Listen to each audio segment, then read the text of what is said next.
Le matin à poil dans ta cuisine, tu écoutes quoi? Vincent. Jimmy Greeny, saxophoniste de jazz. Peut-être Ratatat, je pense. Peut-être. C'est Zombie Jamboree de Harry Belafonte. Ce morceau-là, back to back, belly to belly. La réaction de tes parents sur ton travail. C'est pas un métier. Ils n'ont pas été contre, et puis au contraire, ils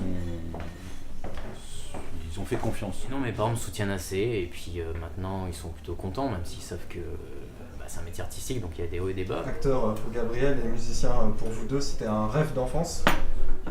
Moi, non. Non. Encore comme beaucoup de petits, je voulais d'abord être archéologue. Et non, d'abord pilote d'avion de chasse, et après archéologue. C'est mon frère qui m'a inscrit au conservatoire parce qu'il m'a dit que de batterie, ça va être marrant à faire. Et donc, j'avais aucune intention de devenir professionnel. Et donc ça s'est passé petit à petit, le fait de jouer, de rencontrer des gens. Voilà, et là, pour le coup, après, ouais, c'est devenu un désir, ouais. Du coup, Django Reinhardt, en 5 adjectifs. Arrogant, plus perdu, déconfit. Humain. Mais c'est un génie, quoi. Au même titre que Parker, Duke, comme tu disais. Chacun parle avec son instrument à sa manière. Lui, vraiment un discours qui est transporté tout de suite. Pour en revenir au tournage, quel a été le moment le plus gênant ou le moment le plus drôle? Il y avait une scène où en fait on est en train de dormir et Django, on est tous dans la caravane. Et en fait c'est drôle parce que le directeur de production débarque, il ouvre les portes et puis il nous voit allongés sur le truc, il dit mais c'est à ça que je vous paye les mecs. Et il y a un moment où tous les figurants dansaient face à nous. Et d'un coup, sur scène, à un moment, tous les figurants sont montés. Et donc, il y avait plein de nazis parce qu'il y avait des gens qui étaient... C'était bizarre de danser à côté de nazis.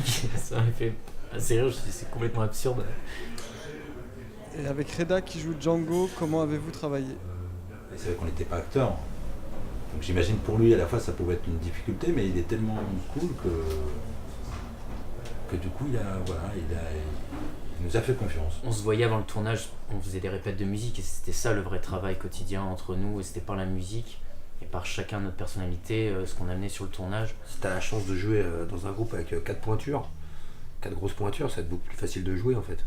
Daft Punk. Daft Punk, c'est moi les gars. Vous avez pas vu leur tête? Eh ben voilà.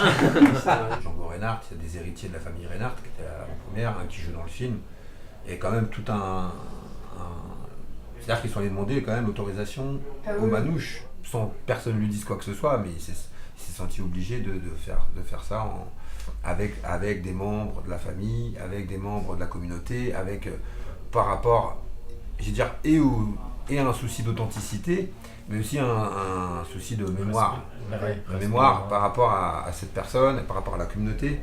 Qui est très forte autour de Django. Etienne, ouais, c'était son premier film en tant que réal. Quand on voit ses films, c'est des films très profonds, très vrais dans le jeu, dans le scénario, l'écriture, les dialogues. Et donc on voit que dans Django, qui est peut-être un peu plus historique, mais il y a quand même une authenticité de chercher des vrais manouches de Forbach, des vrais musiciens.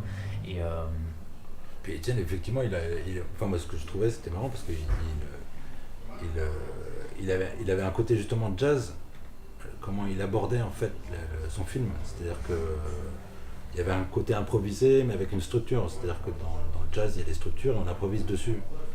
Eh bien dans ces cas-là on va voir si vous êtes au niveau avec une petite impro. Et oh, on a tourné dans Django. Et oh, et ça c'était bien michto. Et il y avait les potes et les frolos. Oh, oh, oh. Et oh. Rita Cécile, Etienne dans Django. Oh, oh, y avait le co. Et y avait toute la clique tous les soirs.